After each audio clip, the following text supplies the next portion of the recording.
This episode is brought to you by JLL. Get an insider view into the world of commercial real estate with JLL's podcast, Trends and Insights, the Future of Commercial Real Estate. Whether you're curious about making cities more sustainable, the evolution of office space, or AI opportunities, this podcast will help keep you a step ahead. Tune in for candid conversations with business leaders about the biggest trends impacting how we live, work, and play. Subscribe to Trends and Insights now at jll.com/podcast.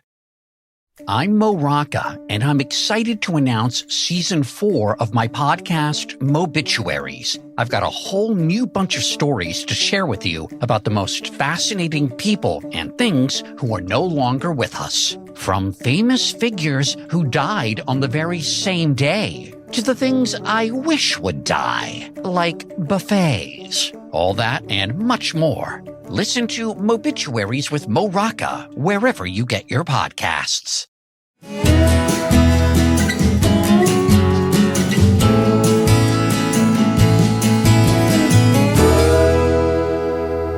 This is Central Texas Life with Ann Harder.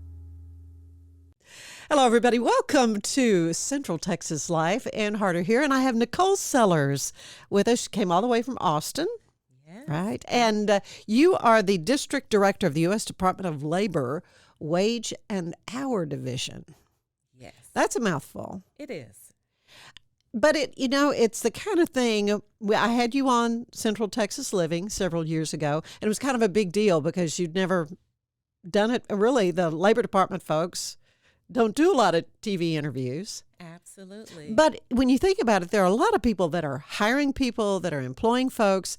There's lots of rules involved with that they need to be aware of. Yes, and you allowed us to be cutting edge. To get You out are. there. This is the first time. Right. So I was really happy for that. And I've maintained a relationship with Brenda Hernandez, who always will send me emails of things that are happening and so forth. Well, she reached out about this particular issue because it has to do with misclassifications of folks. So let's get right into it. First of all, what you do in the wage and hour division for the Labor Department. Yes, so the U.S. Department of Labor is responsible for enforcing a number of labor laws. We are most commonly known for the Fair Labor Standards Act, and that requires employees to get paid minimum wage at least $7.25 an hour, overtime after 40 hours in a week. It requires employers to maintain record keeping, records of hours worked, and then it also has some requirements regarding the employment of minors, anyone under the age of 18. Well, I was thinking you couldn't really legally work under the age of 18, not for like an employer. I guess they're babysitters and stuff, casual type employment, but so younger people are being employed? Yes, absolutely. They can start working as young as 14 years of age. There are some limitations on the hours that they work when they're 14 and 15 years of age, and also occupations. Sure. But once they turn 16, we no longer limit the hours that they work, but we definitely look at the occupations to make sure that they're not hazardous for them. Right, not in a really dangerous situation. So, the reason for your visit today, what is the misclassification of employees as independent contractors? And I was a little interested in this because I guess basically that's what I have been doing since I retired. So, what is the issue here? Well, thank you for asking. Misclassification is when an individual has been classified as an independent contractor incorrectly, where they should be an employee. We really do an economic reality test. If the individual is dependent on the employer, then they are their employee. If they are in business for themselves, then they are an independent contractor. Okay. All was well. I was not depending on why is addressing then this as a priority for you guys? I mean, it seems like, it's almost sort of just a verbal contract between, because they're not or maybe I'm getting all confused, that it is a contract between someone's going to provide a service for a company. Right. So when an individual has been misclassified as an independent contractor, they lose out on a lot of worker protections and Ah, benefits. So there's not going to be a requirement for them to get paid minimum wage and overtime if they're truly a bona fide independent contractor. An employee, they're required to get paid those things. Additionally, there's not any Family Medical Leave Act protections for people who are not employees. They miss out on unemployment insurance and 401k benefits. So there are some losses to them by hmm, being misclassified. yeah. Well, that certainly makes sense. Um, you've talked about how this creates a disadvantage for the workers. They're missing out on some things. Um, how does this affect then the employers? Right. So the employers are at a disadvantage too if they are paying in compliance with the laws that we enforce. So if they're classifying their employees correctly, then it creates a unlevel playing field for Hmm. them. They're providing more benefits. They're responsible for unemployment insurance versus the employer who has misclassified. They've evaded all of Yes, right. those. They're not paying any of that. Right, exactly. And so their expenses on the labor side are going to be much lower, and it makes hard for an employer who is doing it right to really be competitive. Yeah, yeah. That is that would be an advantage. So, are there certain industries where this misclassification is more prevalent than others? Yes, construction, Hmm. janitorial, home health care, transportation, warehousing, childcare. We've even started seeing it in restaurants where people are classified as independent contractors or misclassified. As opposed to being a waiter or waitress or, you know, Right, right, scrub person or whatever. right. Hmm. Um, what are some of the common misconceptions then when it comes to properly classifying those workers? I guess an employer's like, well, if I can save some money over here, I'll risk it. Right. So some of the things that they might think is if I pay them in cash or they're Ah, working off the books, oh gosh. then I can classify them as an independent contractor.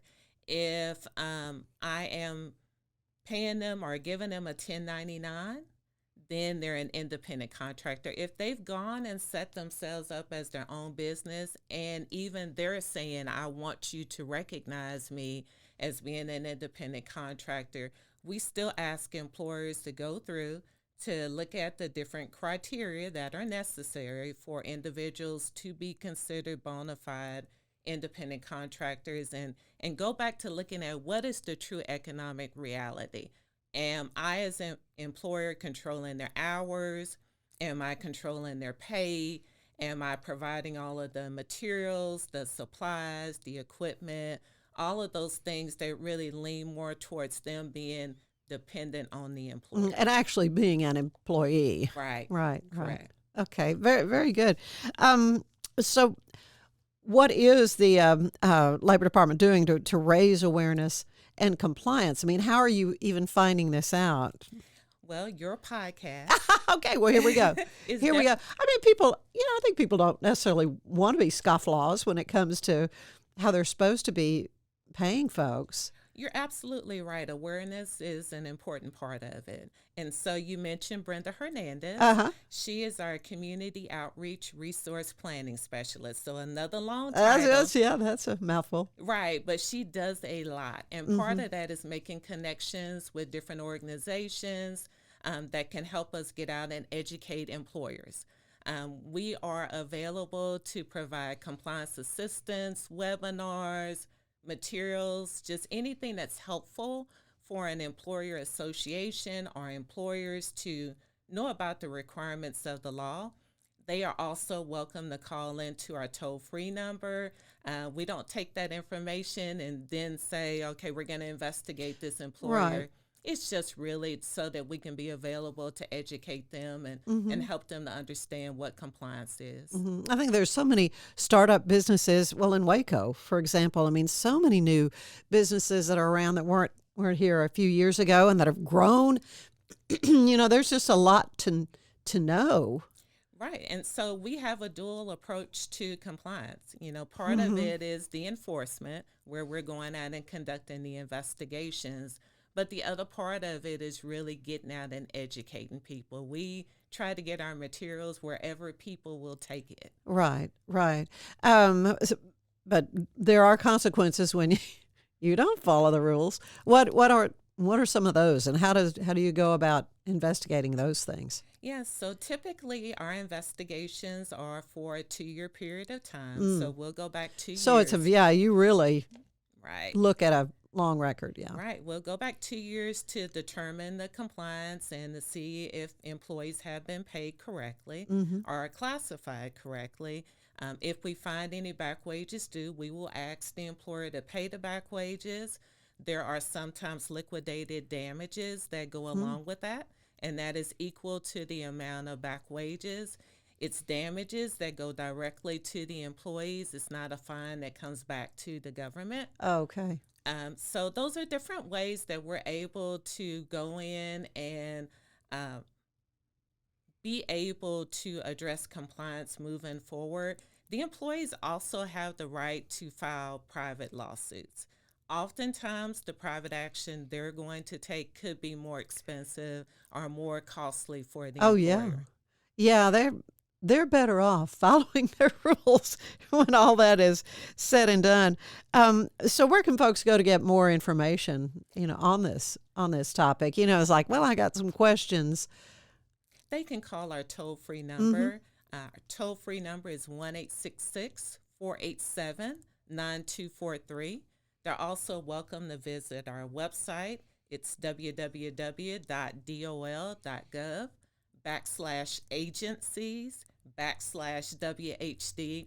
But there's a lot of good information on the website. There are portals for employers to go in and ask questions, and it'll lead them to what compliance is and what the answer would be for it. We've got lots of fact sheets that are there, videos, just lots of good information for them to do some research, but they're more than welcome to reach out to us directly. Yeah, no excuses. Right. Really.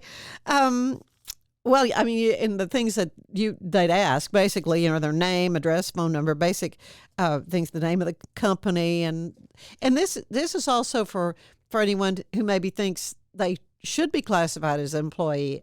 This is not just for the employer. Right. They can reach out to us to file a complaint.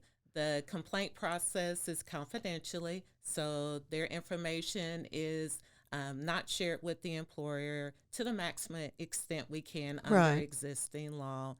We do ask them to have the details that are important for us to determine compliance. We need their contact information. We need the employer information, address, what the exact practice is, if they've got any paycheck stubs or any examples of how they've not been paid in compliance. The more they have, the better it is. Well, I mean, this is great. It's great information, and I know there are, as you say, there are lots of situations where folks are just, maybe have a side gig or whatever, and but it might be more than just that, and then they need to be getting more benefits and more protections. Exactly, and that's why these kind of opportunities are so important for us, to be able to get the information out there, but also to let them know we're a resource. We've got a lot of information. We're willing to listen, answer questions, provide guidance. That's our job, and we'd be glad to assist them. And I guess, you'd even be willing to, visit in person or whatever if they need more. We have partnered with chambers of commerce, different employer organizations to be able to educate large groups. Yeah. They're always welcome to reach out and just propose. We'll see if we can be able to assist them. And if not, we can definitely get some resources and just be a continuous way for them to get some questions answered they have. Well, this is great. And I appreciate you taking the time to come be with us. We're going to take a quick break, and when we come back, visit some more with Nicole, find out a little bit more about her. So stay with us. Thank you.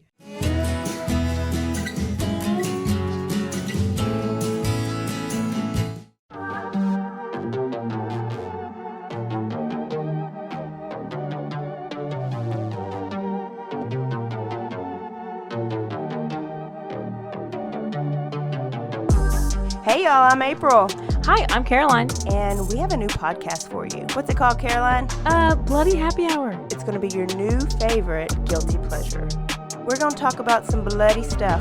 Serial killers, true crime, Rape. rapists. Why not join us? We'll have a good time. You literally never know. I don't know what I'm going to say. Bloody Happy Hour.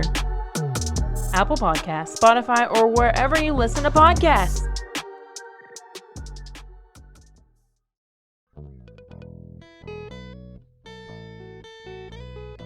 Hi, this is Sarah, And I'm Carter. and this is Some of Our Thoughts.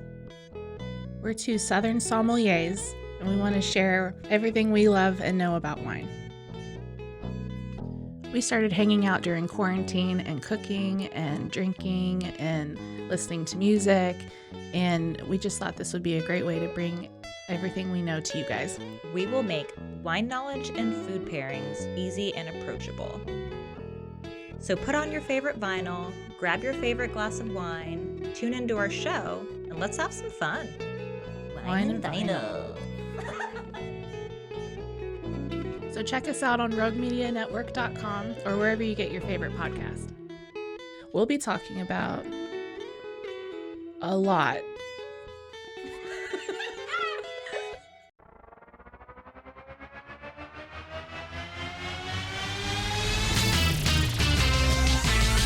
Bros and heroes. Gonna tell you about bros and heroes. Gonna tell you about. Hey, I'm Zach, And I'm Mike. and we have a fantastic new podcast to tell you about.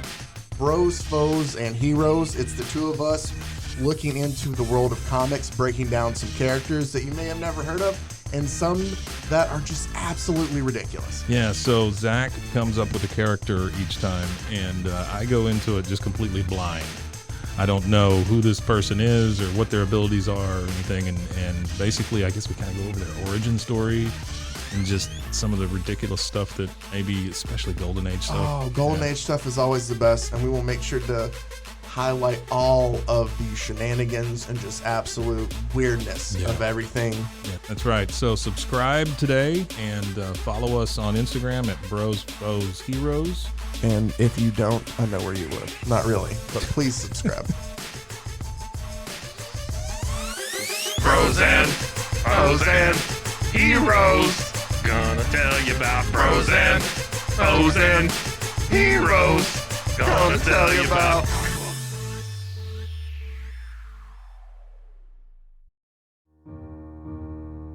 Inspired by the life of the savvy and ambitious Colombian businesswoman Griselda Blanco comes a new Netflix original limited series. Griselda tells the story of a devoted mother who, with her lethal blend of charm and relentless savagery, creates one of the most powerful cartels in history. Witness Sofia Vergara's captivating transformation into the godmother of the underworld. Griselda, streaming January 25th, only on Netflix.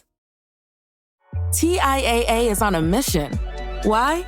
Because 54% of Black Americans don't have enough savings to retire. So in collaboration with big-name artists like Wyclef Jean, TIAA released Paper Right, new music inspiring a new financial future. With 100% of streaming sales going to a nonprofit that teaches students how to invest. Stream Paper Right now and help close the gap.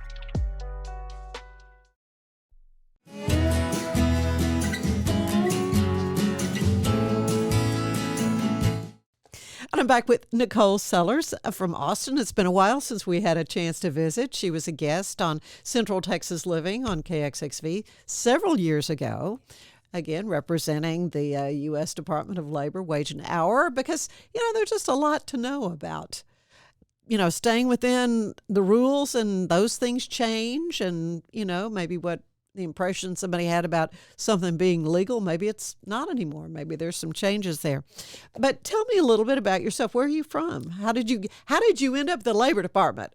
I am from Waco. Good. I started with the U.S. Department of Labor as a cooperative education student many, many years ago. Really?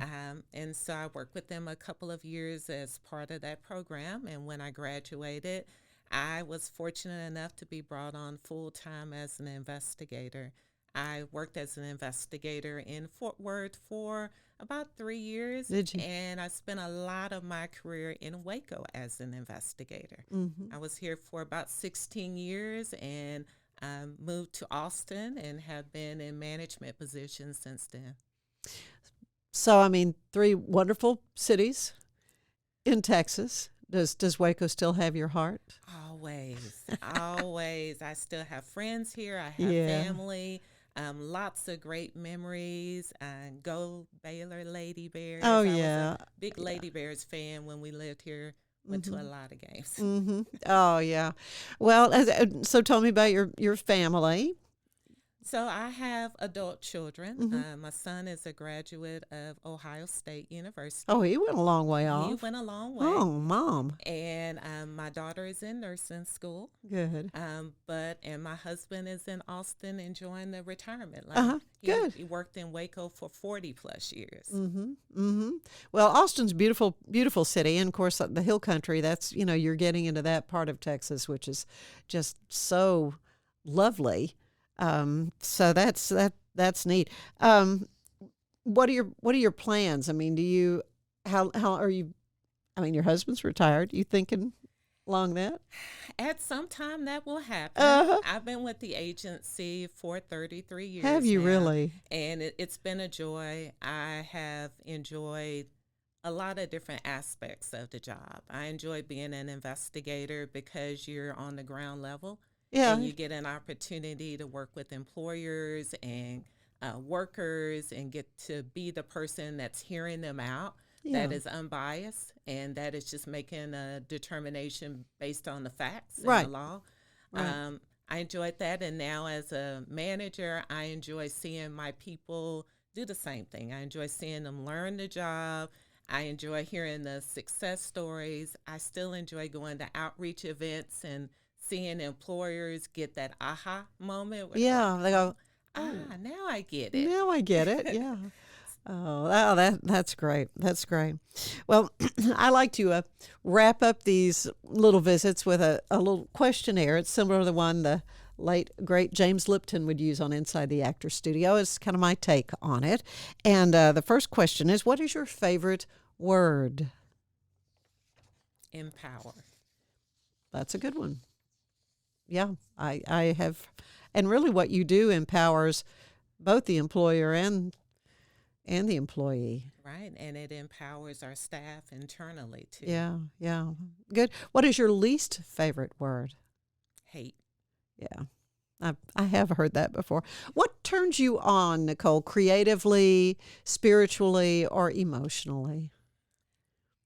Spiritually, it's my foundation. It's what gets me through each day, the good days and the bad days, my source of strength.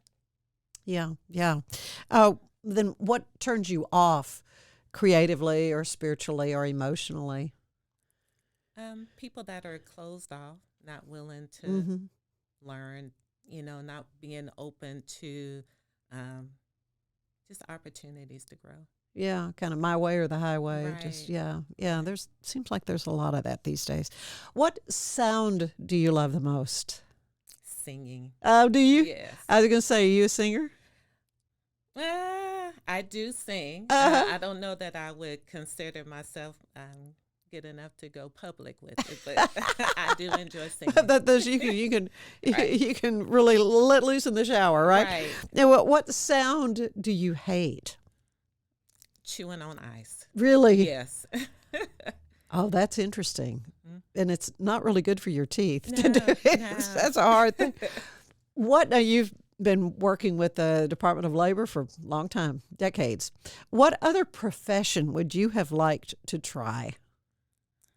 For a while, I thought I would be a licensed professional counselor. Mm-hmm. I went to college in psychology, and my goal was to continue to progress in it, and did take quite a bit of master's level work in it. Did you? And then started shifting to statistics at my master's level, which is kind of in line with what I do, figuring out trends, why things happen. Well, really in the psychology part too. Right. Right. really dealing with people who are maybe they're stressed or upset. Right. Right. Yeah, you're using all those skills. Yeah. Recognizing cues. Yeah, nonverbal right. cues. Nonverbal cues. Oh my goodness. Well, that's great. Well, what profession do you know you would not want to do? Oh my goodness. That's a good one. You've been exposed to a lot of different ones. I guess you see just about everything anybody could do in the state of Texas. Right. That's funny. I can't think of, maybe if I had to jump out of planes for a living, that would not work. No, thank you. Right. Why leave a perfectly good airplane? Right. Right. I hear you. Finally, Nicole, what do you want to hear God say to you when you arrive at the pearly gates? Well done, my faithful servant. Yeah. Well, you are doing things well, Nicole. Thank you so much for all you do through the U.S. Department of Labor and taking time to come back home for a little visit. And it's just lovely seeing you again. It's been fun. Thank you. It's been great seeing you. I always appreciate you welcoming us to your couch. Well, it's important information, and if it can help anybody, that's kind of our goal here with Central Texas Life. So anyway, thank you again, Nicole, and thank you for joining us. We'll see you again next time on Central Texas Life. Bye-bye. Central Texas Life with Ann Harder is part of the Rogue Media family. Be sure to check out our other shows at roguemedianetwork.com. Please rate this show 5 stars on iTunes, Spotify, YouTube, or anywhere you get your podcasts. Join us again soon for more Central Texas Life with Ann Harder.